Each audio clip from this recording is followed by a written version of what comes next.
लेकिन एक सेकंड আচ্ছা ভাই একটা জিনিস খেয়াল করছো কি জিনিস ভাই কো এই যে সকালবেলা দি হাঙ্কা আব্বার গোয়া হামানো মানে বাবার গো আমার আরে না রে ভাই আগে কথা শোন ও এই যে সকালবেলা হাঙ্কা আব্বার পকেট থেকে টাকা চুরি করে যায় কলেজ গেল তাহলে কি হাঙ্কা আব্বার গোয়া মারা হল না ও হ্যাঁ অন্য কিছু ভাবছি তুই তো অন্য কিছু ভাববো তোর চিন্তা ভাবনাই সবসময় খারাপ তারপরে শোন আচ্ছা কো এই যে বাপের গোয়া মার হ্যাঁ কলেজ গেল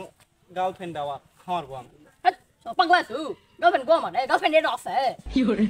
আরে না রে ভাই শোন আচ্ছা লে কো এই যে গার্লফ্রেন্ড চটপটি ফুচকা এলা কিনে দিল মানে পকেট থেকে টাকা গেল তাহলে কি এটা গোয়া মারা হলো না ও আমি অন্য কিছু ভাবছি তুই তো অন্য কিছু ভাববো তোর চিন্তা ভাবনাই সবসময় খারাপ তারপরে শোন আচ্ছা কো এই সকালবেলা হাঙ্কা আব্বার গোয়া মারা আমি কলেজ গেল গার্লফ্রেন্ড আবার আমার কলেজ গোয়া মারলো এই যে বিকালবেলা আবার আমরা এই যে ভিঁও তালছি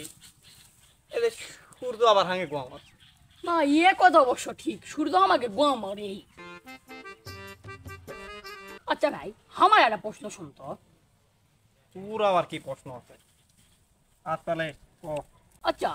চাঁদ যদি মামা হয় তাহলে সূর্যকে কেন দাদু শালা বুড়া হয়েছে তাও তেজ কমেনি